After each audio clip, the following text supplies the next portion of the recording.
Skippy John Jones and the Big Bones by Judy Schachner. Skippy John Jones was crazy about digging in Mrs. Dolly Doohiggy's garden, because that's where Mrs. Dolly Doohiggy's dog Darwin buried all of his bones, and nobody messed with Darwin. 2 yards away, Mama Junebug Jones was hanging wash when her kitty boy blew through the sheets like a muddy wind. "Hey, Pickle Pants!" hollered Mama. "Don't run away with your mouth full." But Pickle Pants had only one thing on his mind. "Dinosaurs! I'm going to be a famous paleontologist," whispered Skippy John Jones, arriving at his room. Then he popped a pickle in his puss. He slapped some glue all over his newfound bone and stuck it into his model.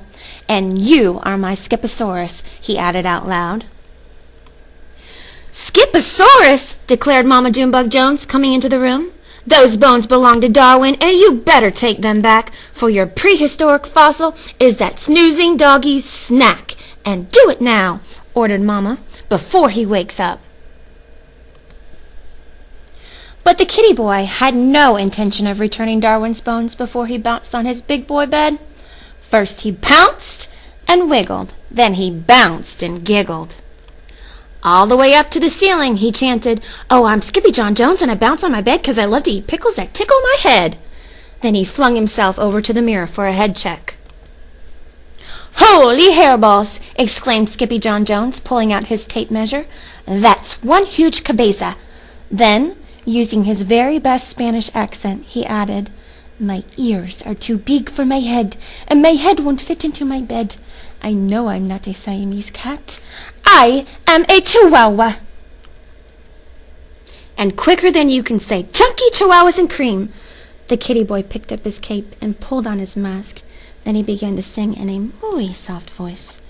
"Oh, my name is Skippito Frisquito, and I hunt for the dinosaurito with gigantico ears that's been buried for years under layers of sedimentito."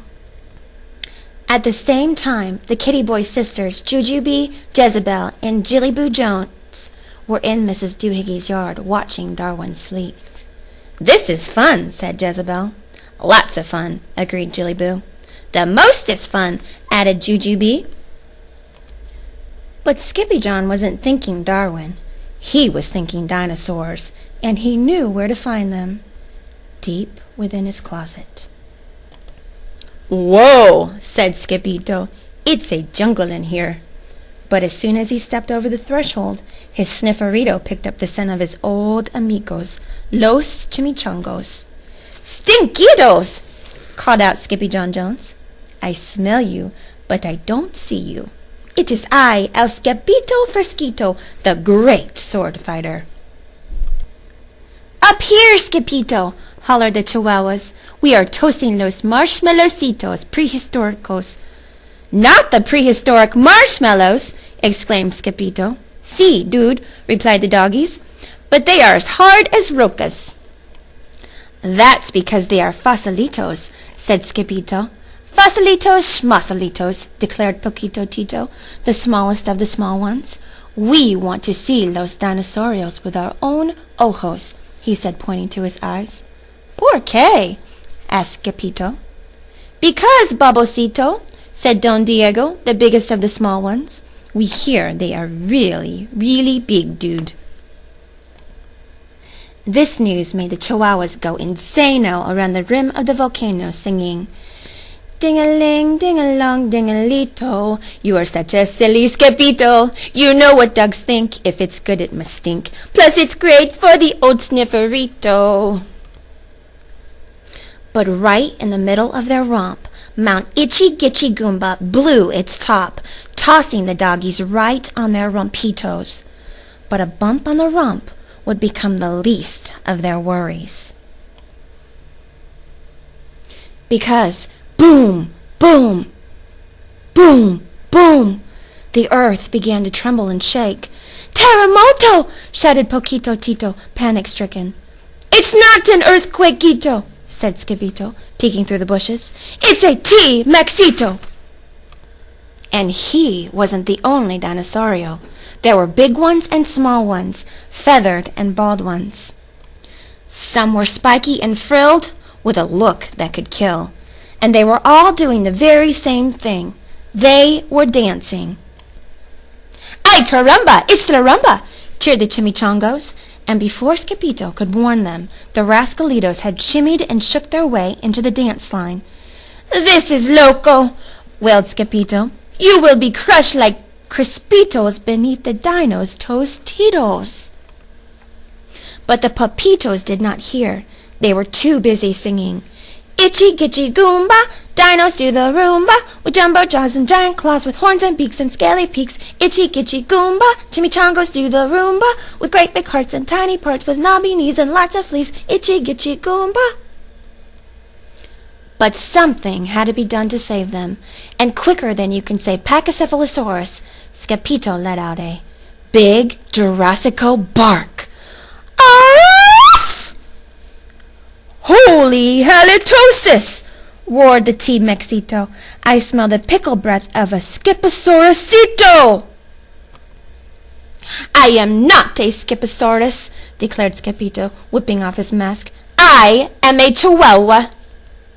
Not the pillow-fighting, ankle-biting, pickle-dripping, dino-tripping Chihuahua they call Escapito Fresquito, the great sword fighter, shrieked the T-Mexito. Oh, see, that is me, said Skippyjo with a bow. Then quicker than you can say Don Diego's Dominos, every dinosaurio stopped, dropped, and rolled far away. Where's the fuego, dudes? asked Poquito Tato. There's no fire, said Skippyjo. They're just going extinto. Muy bueno, Skippyjo. We love the stinkito, agreed the Chihuahuas, and they tossed him into the air. Diggery, diggeroo, diggerito. We learned something new from Skippyjo. He scares them to death with his old pickle breath, and that's how we get fusilitos. Then, all of a sudden, boom, boom, boom, boom! The earth began to tremble and shake. Every head popped up and sniffed. Dinosaurios, whispered the perritos. No, said Skippyjo. They are extinto. Sí, said the Chihuahuas. Es muy stinquito. But it wasn't the dinosaurios that smelled. It was Darwin, and he was knocking on Skippy's closet door. Then, click. The door opened, and out tumbled the kitty boy on an avalanche of old dog bones.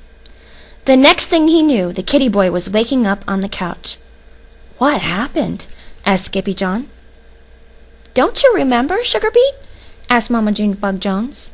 You decided to return Darwin's dog bones. All of them? asked Skippy. That's right, Dumpling, said Mama proudly. That very same night, the kitty boy found Mr. Perfect still sitting in the corner, all covered in bones. My Skipposaurus, he whispered. Then he dragged the cat over to his big boy bed for a good night bounce. Oh, I'm Skippy John Jones, and I'm not a dog fighter, but I still have some bones, 'cause I'm the decider. Then he decided to go to sleep. The end.